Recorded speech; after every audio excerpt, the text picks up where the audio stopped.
Ay, kwento sa akin ng nanay ko. Oh. Alam mo ba, nak, nung pinanganak kita, Anong nangyari? nasampal ako ng doktor. Bakit? Kasi sabi ng doktor, okay, misis, alalay kami, okay, iri. O, tapos? Pag iri, paglabas ko po, dok, nako, sinampal yung nanay ko, pa! Misis, sabi ko iri, hindi dumi. Ano?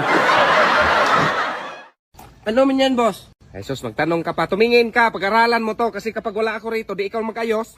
Sige, boss. Boss, pahingi ko ng baon. Ano yan, dong? Sabi mo, boss, pag-aralan. Ilan taon ba ako mag-aral, boss? Habang buhay!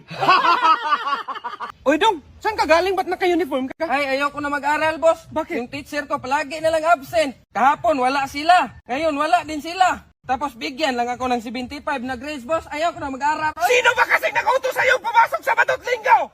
Boss, pinatawag ka ng principal. Oh, ano na naman kasalanan mo? Pinatawag na naman ako. Oh, ba't ako pagbintangan mo, boss, nga ikaw man yung pinatawag? So ako pag may kasalanan? Siyempre, ikaw man yung pinatawag. Boss, babali ako. Ah, kabago-bago mo palang, babali agad? Ikaw, boss, kung naalala mo dun sa plaza na may kasama Oy, magkano bang balihin mo?